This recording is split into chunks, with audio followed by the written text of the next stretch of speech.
The air in the Las Vegas Hilton showroom throbbed with anticipation. It was July, and the desert heat outside had done little to dampen the spirits of the thousands packed inside, all waiting for one man. Sarah, barely 20 years old and brimming with excitement, had saved every penny from her part-time job for this moment. She gripped her friend Emily's arm, her heart hammering a rhythm faster than any drum solo. The lights dimmed, a hush fell, and then the opening chords of "Also Sprach Zarathustra" crashed through the speakers. Collective gasp, then a roar erupted as Elvis Presley, resplendent in a white jumpsuit adorned with dazzling gold chains, strode onto the stage. His voice, a powerful baritone that could melt steel and soothe souls, filled the cavernous room. Sarah found herself lost in the music, swaying, singing along, completely swept away by the energy. The crowd was a sea of adoring faces, hands reaching out, bodies pressed close. The heat, the sheer volume of people, the flashing lights, and the overwhelming surge of emotion were intoxicating. Sarah had barely eaten all day, too excited to swallow more than a few sips of water. She'd spent hours getting ready, then waited in line, then practically sprinted to her seat, eager not to miss a single second, as Elvis launched into Suspicious Minds. His movements were iconic. A swivel of the hips, a powerful gesture with the microphone, that famous sneer. Sarah felt a warmth spread through her, but it wasn't just the thrill. A strange dizziness began to creep in. The lights seemed to blur, and the vibrant colors of Elvis's suit shimmered strangely. She blinked, trying to clear her vision, but the sensation intensified. Cheers of the crowd, which moments ago had been a joyous symphony, now sounded like a distant, distorted hum. Emily, sensing something was wrong, turned to her. "Sarah, you okay? You look a little pale." Sarah tried to answer, to reassure her friend, but the words caught in her throat. The floor beneath her seemed to tilt, and the sea of faces around her spun. A wave of nausea washed over her, making her stomach clench. She felt herself sway, her knees suddenly weak like jelly. The booming voice of Elvis seemed to recede, replaced by a deafening silence in her ears. Then a ringing sound. She grasped for something, anything to steady herself, but her hands found only empty air. The last thing she remembered was a flash of white, a glimpse of Elvis midsong, his eyes momentarily flicking towards her section of the crowd. Then darkness enveloped her, and the world collapsed. On stage, Elvis was in his element, feeding off the energy of the crowd. He was belting out the chorus of Suspicious Minds, sweat beading on his brow under the intense stage lights, when something in his peripheral vision caught his attention. It was a disturbance in the middle section, about 15 rows back. Not just a minor shuffle, but a sudden commotion, people turning, gasping. His eyes, trained by years of performing, instinctively zeroed in on it. He saw a young woman, her face ashen, slump forward. Before anyone could react, she was falling. His powerful voice faltered, not stopping the song entirely, but a noticeable break in his rhythm. His eyes widened, concern etching lines on his face. The band, in perfect sync with him, didn't miss a beat. But Elvis's focus was elsewhere. He pointed towards the section, his microphone still held high. "Hold on, folks. What's going on down there?" The music continued, but the energy shifted. Murmurs rippled through the crowd. People craned their necks. Emily was now frantically trying to get the attention of an usher, her voice a panic whisper. The security guards, alerted by Elvis's gesture, were already moving, pushing through the dense rows. Elvis watched, his brow furrowed.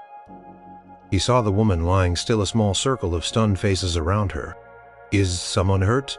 he called out, his voice cutting through the remaining musical notes. He gave a sharp nod to his bandleader, who, understanding the unspoken command, gradually faded the music. Powerful rhythm slowed, then softened, until only a low, lingering hum of the instruments remained. The roar of the crowd died down, replaced by an uneasy silence.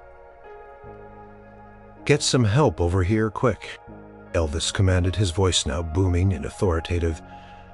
Cutting through the stunned quiet, he pointed directly at the spot where Sarah lay. Someone fainted. Let's get her some air. His eyes, usually sparkling with showmanship, were now filled with a deep, genuine concern. He didn't care about the show for a moment. All he cared about was the young woman in the crowd. Packed showroom, once alive with music, was now still. Everyone waiting, watching their idol, who stood not as a performer but as a man deeply worried about a stranger. The silence in the showroom was so profound it was almost deafening. Thousands of eyes were fixed on the spot where the young woman lay.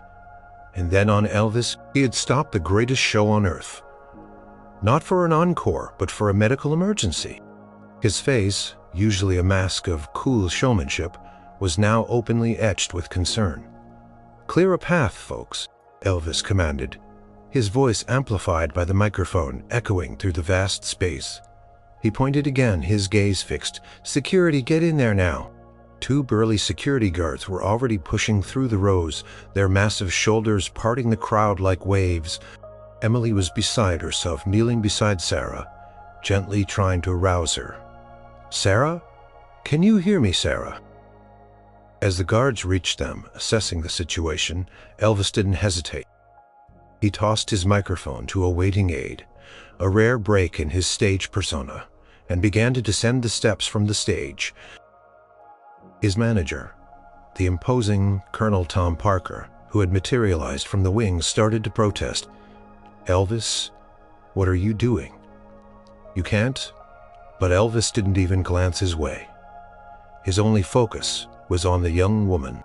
He moved with a swift, purposeful stride, navigating the backstage area and heading straight for the aisle where the commotion was. Crowd gasped as he appeared at the edge of the seating area, closer than most fans ever dreamed of getting, his iconic white jumpsuit, a stark contrast to the dim lights of the auditorium. "Easy does it," he murmured, reaching the scene. He knelt beside the security guards, his large hand gently resting on one of their shoulders. He looked at Sarah, still unconscious, her face pale. "Is she breathing all right?" he asked, his voice low and calm despite the urgency.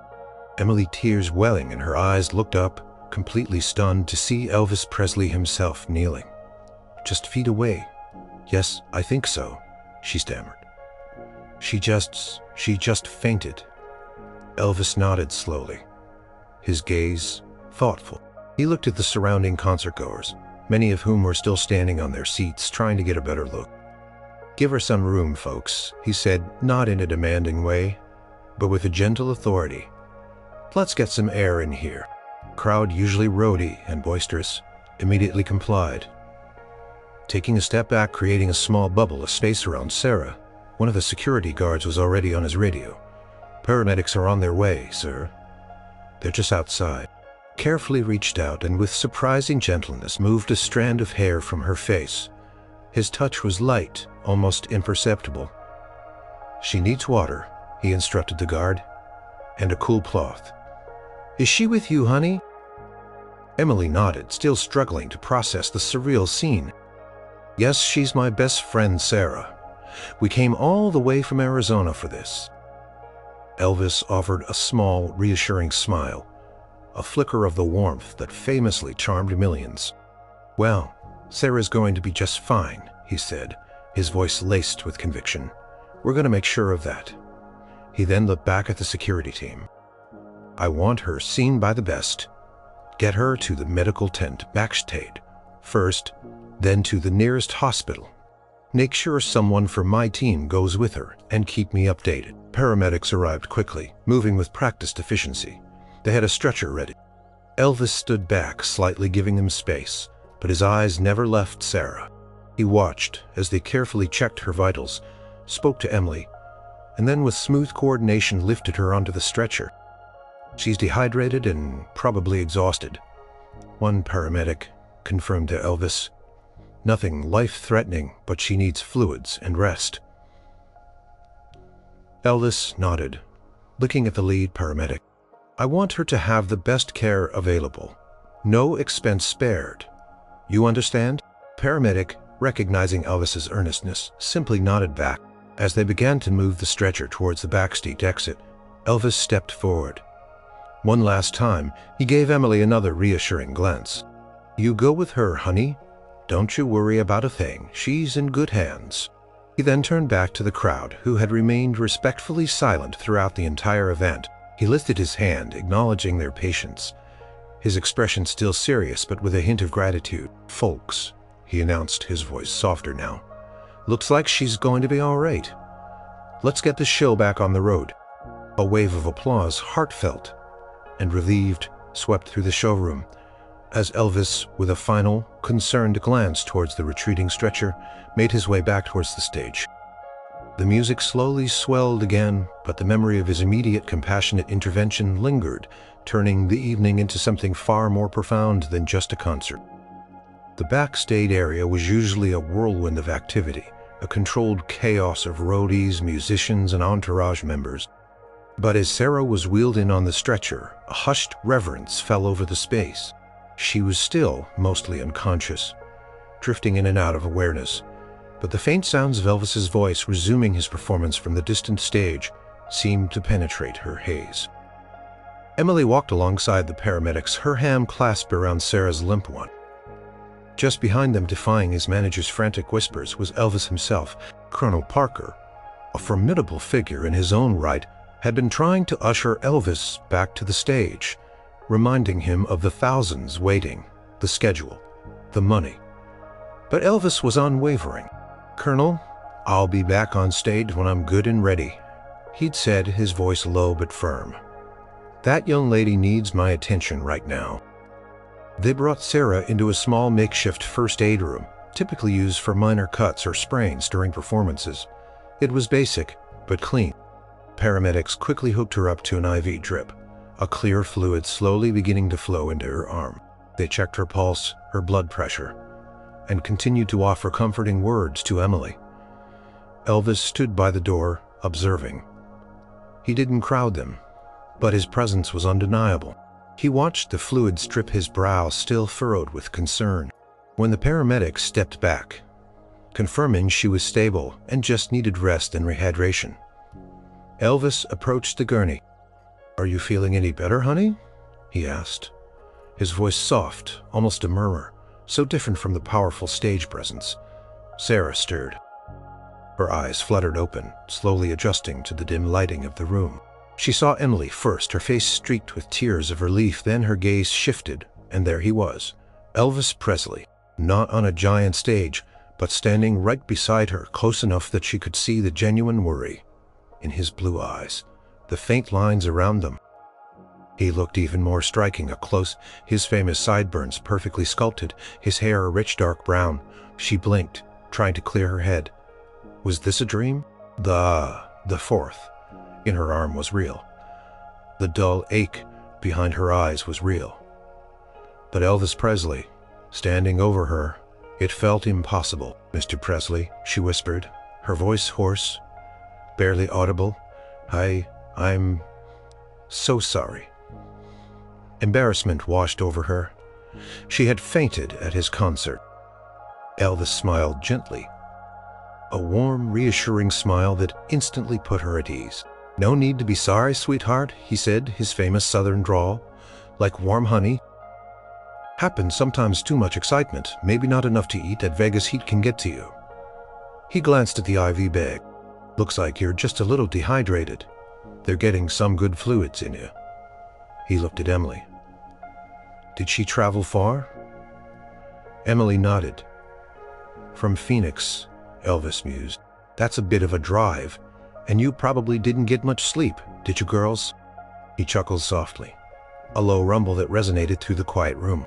"I know how it is. Sometimes the excitement just gets the better of you." He then turned to his security chief, who was standing a respectful distance away. "I want her moved to the best private room at the nearest hospital once she's stable enough, and I want Dr. Nick notified just in case. Make sure she gets the absolute best care, understand?" His security chief nodded immediately. "Consider it done, boss. We're gonna get you all patched up, okay? You just rest easy now. You're in good hands." He reached out and gently squeezed her arm, a brief comforting touch that sent a shiver through her. It wasn't the touch of a fan, but of genuine compassion. He then turned to Emily. "You go with her, honey. Make sure she's comfortable. Anything she needs, you let my people know. Anything at all." As the paramedics prepared to move Sarah to an ambulance that would take her to the hospital, Elvis gave her one last kind look. "You get better now. Here." And with that he finally turned and walked out, presumably back to the waiting stage, leaving Sarah in a state of bewildered gratitude. The surreal encounter was slowly sinking in. She had not only seen Elvis Presley, but had been spoken to by him, cared for by him. The embarrassment still lingered, but it was overshadowed by a profound sense of wonder and warmth. Her first Elvis concert had certainly been unforgettable, though not in the way she had ever imagined. The ambulance ride was a blur for Sarah. She was still groggy, the IV drip steadily replenishing her fluids. Emily sat beside her, holding her hand occasionally, whispering reassurances.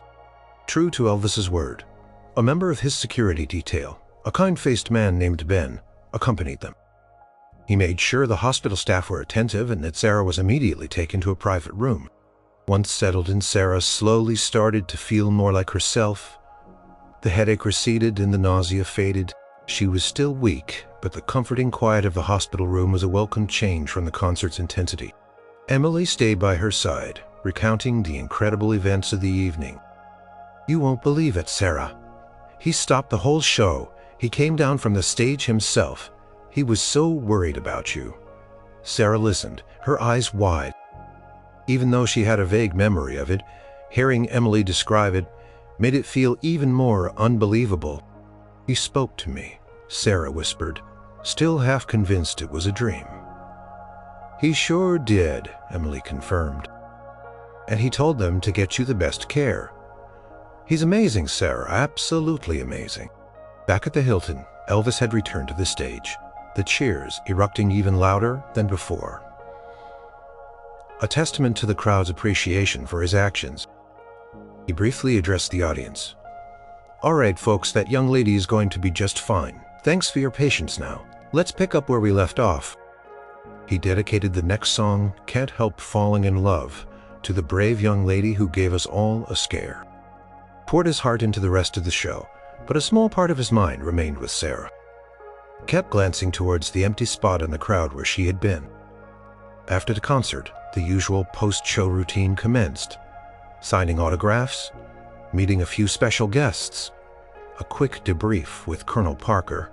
But Elvis was restless. The image of Sarah's pale face kept flashing in his mind. He asked Ben, his security chief, for an update. "She's stable, boss. Hydrating well. Just needs a good night's rest," Ben reported. "Private room, just like you asked. Everything's taken care of." "Good," Elvis said, but he wasn't satisfied.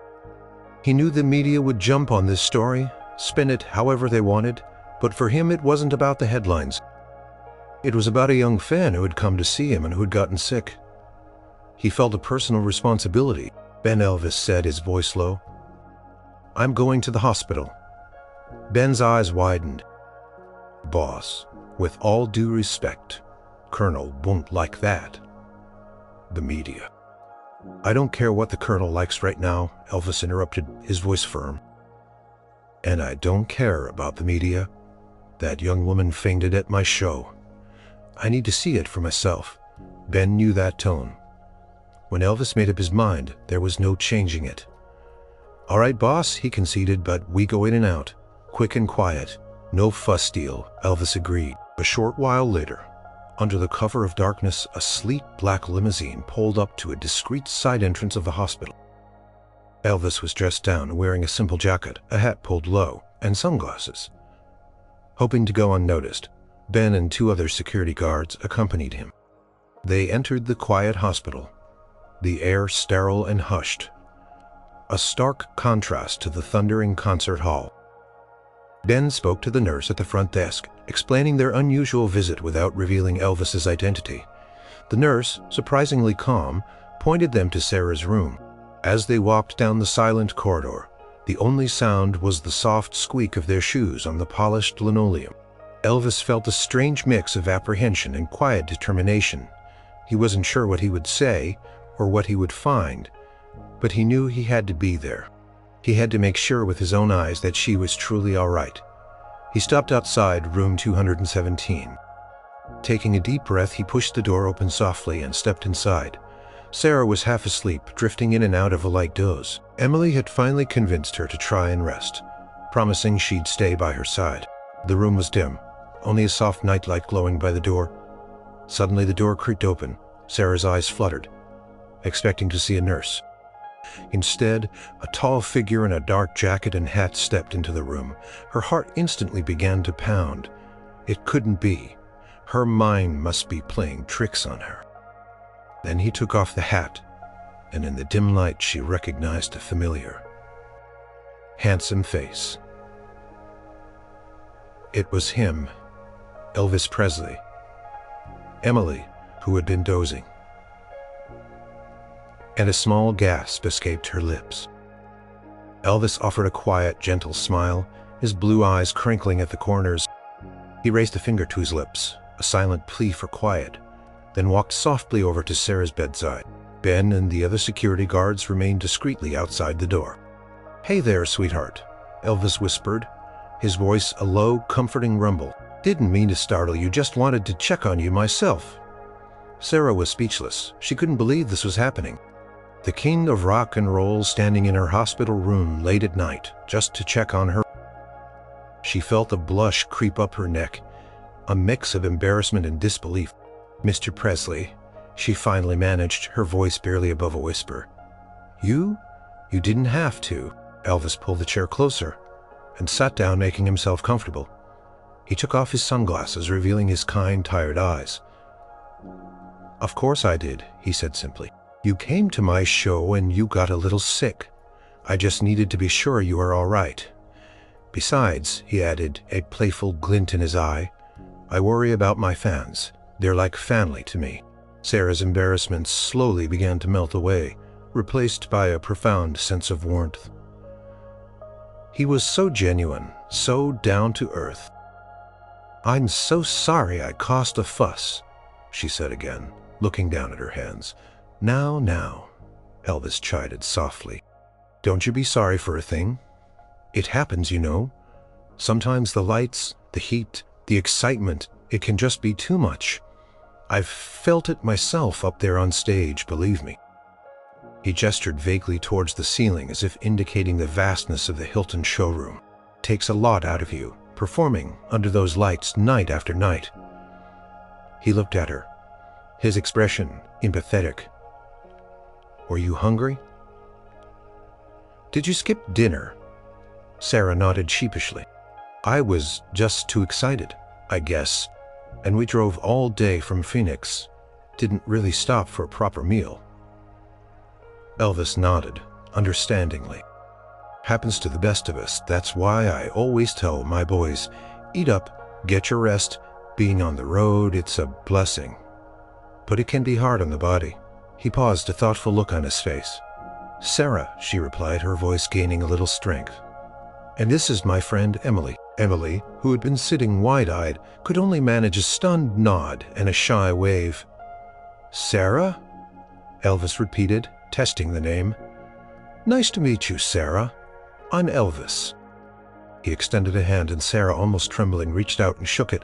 His grip was firm but gentle, his hand surprisingly warm. They talked for a while longer.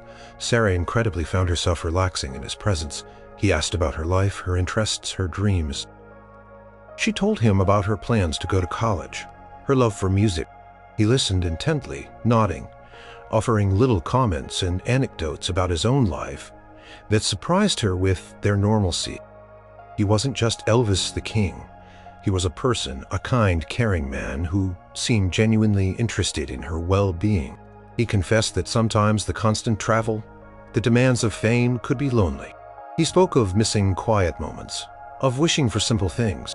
It was a rare glimpse behind the curtain, a moment of vulnerability that forged an unexpected connection between them. Sarah found herself smiling, even laughing, lightly feeling a warmth spread through her that had nothing to do with the IV drip. "Well, Sarah," Elvis finally said, standing up, "I've kept you up long enough. You need your rest. But I wanted to make sure you were okay, and I wanted to tell you how glad I am you're doing better." He turned to leave, but then paused at the door, looking back. You know what, I'm gonna make sure you get a proper meal when you're discharged tomorrow. Something good and hearty and a little something extra just to make up for the fuss." He winked. "You don't worry about a thing. Just focus on getting well." With a final warm smile and a nod to Emily, Elvis slipped out of the room as quietly as he had entered, leaving Sarah and Emily staring. The king had visited her. It was real the next morning. Sarah woke feeling significantly better. The headache was gone and the dizziness had vanished. Sunlight streamed into her private room, making the space feel much more cheerful than it had the night before. Emily was still dozing in the chair, a testament to her loyalty. A nurse entered carrying a tray with a delicious-looking breakfast. "Good morning, Sarah," she chirped. "Feeling up to some eggs and toast? Your special request came through." Sarah blinked. "Special request?" "Yes, indeed," the nurse smiled. "For Mr. Presley himself. He called the front desk this morning, instructed us to make sure you have anything you need. Best private room, best doctors. Anything you desire." She paused, then lowered her voice conspiratorially. "He even arranged for your bill to be taken care of. Everything." Sarah's jaw dropped. Emily, roused by the conversation, was equally stunned. "He did all that," Emily whispered. "And more," the nurse nodded. "His team contacted your parents in Phoenix. They're relieved to hear you're all right. Mr. Presley offered to fly them out here if they wanted to come." Sarah's eyes welled up. It was an overwhelming act of generosity. She had never known such kindness, especially not from someone of his stature. She ate the breakfast, savoring every bite, the food tasting even better because of the thought behind it. Later that morning, a magnificent bouquet of red roses arrived, accompanied by a card. Card on high-quality stationery simply read, "To Sarah, get well soon. Glad you're feeling better. Best wishes, Elvis Presley." It was signed with his distinctive sweeping signature. Beside it lay a small, velvet-covered box. Inside, nestled on a bed of satin, was a beautiful, delicate silver necklace with a tiny, sparkling charm in the shape of a musical note. "Oh my gosh, Sarah!" Emily breathed, her eyes wide. Sarah gently touched the necklace, a lump forming in her throat. It wasn't just the monetary value, it was the personal touch, the thoughtfulness. It felt like a true gesture of friendship, not just a celebrity appeasing a fan. The hospital staff treated her like royalty. Doctors checked on her regularly, confirming her full recovery and readiness for discharge later that afternoon. Every nurse, every orderly knew who she was, and all of them spoke of Elvis's incredible compassion. Meanwhile, the media, as predicted, had caught wind of Elvis stopping his show. News reports varied from Elvis's emotional pause to the King's compassionate heart. Elvis's public relations team managed the narrative carefully, confirming the incident, but emphasizing his genuine concern for a fan's well-being, rather than milking it for publicity. They issued a brief statement. Mr. Presley was simply acting as any caring human being would. He is relieved. The young lady is recovering well and wishes her all the best. This controlled release, combined with the discreet hospital visit, allowed the story to remain heartwarming and focused on his character rather than a publicity stunt. That afternoon, just before her discharge, Ben, the security chief, arrived. He handed Sarah a large, beautifully wrapped package. "Mr. Presley wanted to make sure you had this," he said with a warm smile. "A little something to remember the night by. And he arranged for a car to take you and Emily back to your hotel, and then to the airport tomorrow. First class." Sarah's eyes widened. "He wants to make sure you get home comfortably and safely. You've had quite an adventure." Inside the package, Sarah found a complete set of Elvis merchandise, a concert t-shirt, a signed album, a commemorative scarf.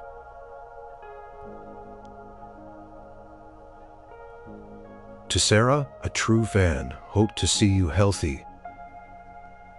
to Sarah, Sarah was speechless. The sheer scale of his kindness was almost overwhelming. It wasn't just the grand gestures. It was the attention to detail, the thought that went into every single thing. He didn't just ensure she had medical care. He ensured her comfort, her family's peace of mind, and even a safe and luxurious journey home. As she prepared to leave the hospital, her heart swelled with gratitude. This wasn't just a fan encounter. It was an experience that had deeply touched her, showing her the immense heart of a man who was, to millions, a legendary figure, but to her now a truly compassionate human being. The car ride back to the hotel was surreal. Sarah and Emily reclined in the plush leather seats, still reeling from the whirlwind of Elvis's generosity.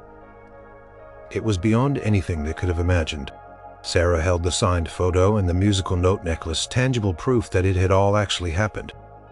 That evening, a discreet knock on their hotel room door revealed Ben Elvis's security chief, holding a large steaming pizza box and a couple of bags from a famous local deli.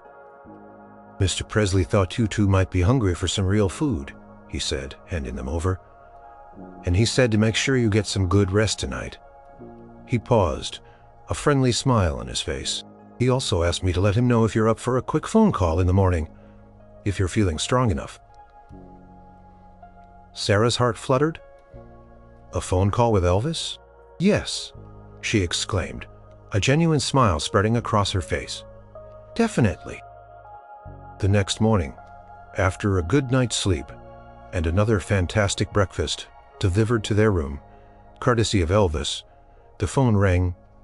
Emily practically shoved the receiver into Sarah's hand. "Hello? Well, good morning, Sleeping Beauty." A familiar, deep voice boomed gently through the line. "How's my favorite fan doing today?" Sarah laughed, a genuine, joyful sound. "Mr. Presley, I'm doing great, thank you. So much better, and thank you for everything. The food, the necklace, the flight. It's all just so much." "Nonsense," Elvis chuckled. "Just making sure you're properly taken care of. You gave us all a scare, you know." There was a pause. Then he added, "Listen, Sarah, I know you're heading home today. But I was wondering if you're up to it and not too tired. Would you mind coming by the Hilton one last time before you leave? Just a quick private chat. I'd like to say goodbye properly." Sarah's breath hitched. "Are you serious? Ben will pick you up around noon. No press, no fuss, just you, me, and Emily, if she wants to come along. What do you say?" I'd love that," Sarah stammered, completely overwhelmed. At noon, Ben escorted Sarah and Emily through a maze of backstage corridors at the Hilton World, usually hidden from the public eye. The air hummed with a different kind of energy. Here, more casual, yet still charged with the presence of the superstar. They were led into a comfortable plush dressing room, not Elvis's main one, but a quieter, more private space. Elvis was there, dressed in casual clothes, a crisp, open-necked shirt, and dark slacks. He looked relaxed, his famous hair slightly tousled. He stood up and greeted them with a warm smile, pulling out chairs. "Come on in, make yourselves comfortable," he said. "Glad to see you looking so much better, Sarah." They talked for nearly an hour. It wasn't just small talk. Elvis asked Sarah about her aspirations, her thoughts on music beyond his own. He shared stories about his early career, his love for gospel music, his passion for films. Sarah, feeling surprisingly at ease, found herself sharing more about her dreams, her family, her simple life. In Arizona, he asked her if she had a favorite song, not necessarily one of his. Sarah hesitated, then admitted her fondness for old blues and folk music. Elvis's eyes lit up. "Blues? Ha! I love the blues too. That's where it all started for me anyway." He even hummed a few bars of an old blues tune, his voice a melodic whisper. Emily, initially quiet and awestruck, gradually relaxed as well. Elvis included her in the conversation, asking about her studies and her plans. He had a way of making everyone feel seen, valued. It was remarkable. This wasn't a celebrity meeting a fan. It felt like a genuine conversation between people who, against all odds, found common ground. He seemed to genuinely enjoy the normalcy of it. The chance to talk to someone who didn't want anything from him, who just appreciated his kindness. Sarah, in turn, saw past the icon and recognized a man with a generous heart, a playful spirit, and a deep, unexpected empathy. As the hour drew to a close, a subtle signal from Ben indicated it was time for Elvis to prepare for his next commitments. But the connection felt real. A brief, precious moment of unexpected friendship. "Well, Sarah," Elvis said, standing up, a hint of sadness in his eyes, "it's been a real pleasure getting to know you. Take care of yourself here, and don't forget to eat your breakfast." He grinned. "I won't," Sarah promised, her heart full. "And thank you, Mr. Presley, for everything, more than I can say." "Just Elvis, honey," he corrected softly. "Just Elvis." The offer for a private chat had been extraordinary. But what came next was beyond Sarah's wildest dreams. As their hour-long conversation wound down, Elvis had a final unexpected suggestion. Sarah's jaw practically hit the floor. Emily's eyes were wide as saucers. "You mean backstage?" Sarah managed, barely breathing. "That's right," Elvis confirmed, a warm smile on his face. "A little peek behind the curtain. Not many folks get to see this side of things." He turned to Ben. "Ben, you'll make sure they're looked after, won't you? And no cameras, no fuss. Just a friendly visit." Ben nodded. "Of course, boss." Within minutes, Sarah and Emily were being led by Ben through a labyrinth of corridors that led directly to the main showroom stage. The vast auditorium was empty, the lights dimmed, giving it an entirely different, almost ethereal feel compared to the thundering spectacle of the night before. They stepped onto the legendary stage, the very spot where Elvis had performed just hours ago. Sarah looked out at the thousands of empty seats, imagining the roar of the crowd, the blinding lights. It felt enormous, yet strangely intimate. Without the audience, she could almost feel the echoes of the music in the air. "This is where the magic happens," Elvis said, joining them on stage. He gestured around. "Pretty big, huh? Looks a lot different when there's no one here." He then introduced them to a few members of his band and crew who were already starting to drift in for sound check. James Burton, the legendary guitarist, offered a friendly nod. Ronnie Tutt, the powerful drummer, gave a relaxed wave. Even the backing vocalists, the sweet inspirations, smiled warmly and exchanged a few pleasant words. They were all incredibly gracious, treating Sarah not as a random fan, but as a special guest of Elvis himself. Elvis explained a few things about the setup, the intricate lighting rigs, the powerful sound system. He even showed Sarah his custom-made microphone, letting her hold it for a moment. It felt surprisingly heavy, warm from his touch. "You know," he said, looking at her with a thoughtful expression, "every night when I step out here, there's always that flutter. Even after all these years, that moment before the music starts, when it's just quiet, and then you hear that crowd." He trailed off, a distant look in his eyes, as if reliving those moments. "It's special. It really is." Sarah listened intently, captivated by this unscripted, genuine glimpse into his world. She saw the dedication, the professionalism, but also the camaraderie among his team. It was a close-knit family, and for a brief moment she was allowed to be a part of it. He showed her the custom-built sound monitors on the stage floor, explained how they work. He talked about the design of his jumpsuits, the practicality of them, the effort that went into making them sparkle. It wasn't about showing off. It was about sharing his craft, his world, with someone who clearly appreciated. Emily, who had been quietly observing, finally found her voice. "It's amazing, Mr. Presley. It's so much bigger than it looks on TV," Elvis chuckled. "It certainly is, honey. and it takes a whole lot of good people to make it all work. Believe me." He gestured towards his band and crew. The atmosphere was relaxed and friendly. Sarah felt a profound sense of privilege. This wasn't something money could buy. It was a gift born purely of his unexpected kindness and the connection they had forged. She watched him interact with his team, a quick joke with his bass player, a serious word with his sound engineer. He was the boss, yes, but he was also part of the team, respected and clearly loved by those around him. Too soon, Ben subtly signaled that their time was drawing to a close.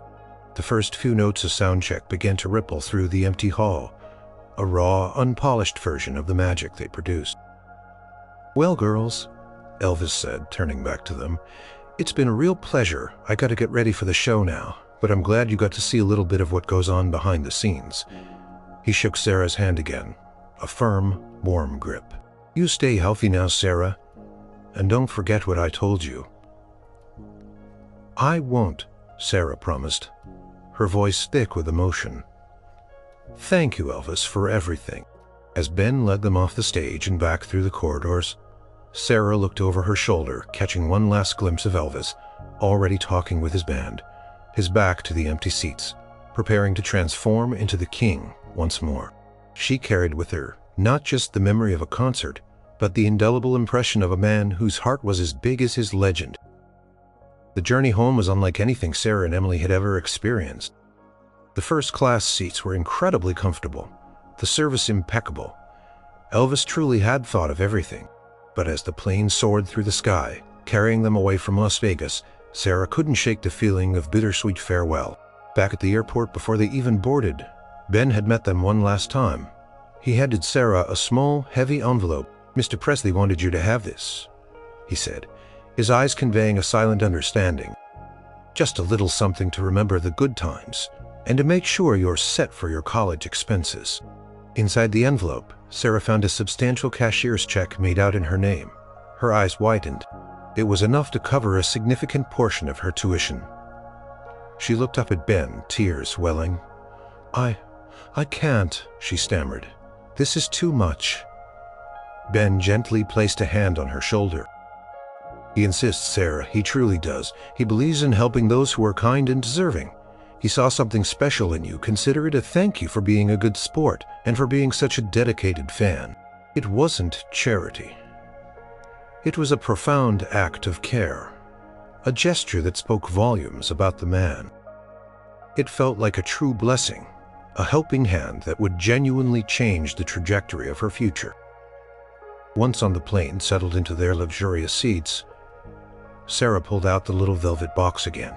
The musical note necklace glinted in the cabin light. She slipped it on the cool metal, a comforting weight against her skin. It was a quiet, personal reminder of the incredible connection she had made just before the plane doors closed. Her cell phone, a relatively new device for her, vibrated. It was a text message sent from an unknown number. "Hey Sarah, glad you're heading home safe.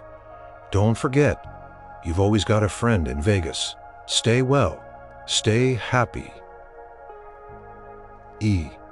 A wide smile spread across Sarah's face. It was short, sweet, and perfectly Elvis. It wasn't a grand public declaration, but a personal, heartfelt message. A quiet promise of continued connection. As the plane ascended, Sarah gazed out the window at the receding lights of Las Vegas, a city that had, in just a few short days, completely transformed her life. She thought about Elvis on stage, radiating charisma, a legend to the world. Then she thought about Elvis in the hospital room, humble and genuinely concerned. Elvis sharing a laugh with her backstage, talking about blues music. And finally, Elvis sending a quiet message of friendship. She knew she would never forget this. "It's like a fairy tale." "It's better than a fairy tale," Sarah corrected softly, "because it's real." The memory of his voice, his smile, his kind eyes would be etched in her heart forever. He didn't just save her from a faint. He had shown her a depth of humanity that few ever got to witness.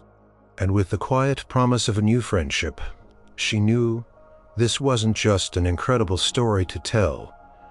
It was a turning point, a moment that would forever shape who she was. King had given her more than just a concert. He had given her a profound gift of timeless and a glimpse into the true heart of a legend. Sarah's return to Phoenix was quieter yet far more profound than her frantic departure. Her parents, relieved to see her safe and sound, were astonished by the story she and Emily recounted. The plane tickets, the hospital bill paid, the gifts, and especially the college fund, it all felt like a dream. Life, however, did not immediately transform into a celebrity whirlwind. Sarah didn't become famous, nor did she suddenly become part of Elvis's inner circle. Text message from E was the last direct communication she received from him, but the quiet, subtle ways in which her life had changed were far more significant. The college fund was a game changer. It removed a huge financial burden, allowing her to pursue her studies with less stress. She excelled, feeling a renewed sense of purpose and confidence. Every time she felt overwhelmed by exams or assignments, she would touch the small musical note necklace she wore constantly, a silent reminder of the kindness she had received. It wasn't just a piece of jewelry. It was a symbol of resilience and of the unexpected good that could come from difficult moments. The experience had also broadened her perspective. She no longer saw celebrities as distant, untouchable figures. She had met one, arguably the biggest, and found him to be a deeply compassionate, caring human being. This taught her to look beyond the surface, to recognize the humanity in everyone regardless of their status.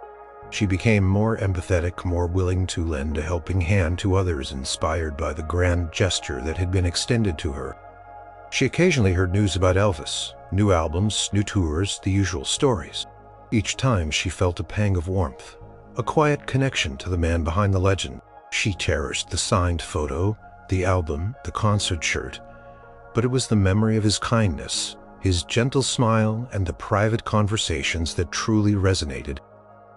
Sarah graduated from college with honors, embarking on a career in social work, driven by a desire to make a difference in people's lives, much like Elvis had in hers. She found herself often thinking about the unexpected turn her life had taken because of a simple feint at a concert.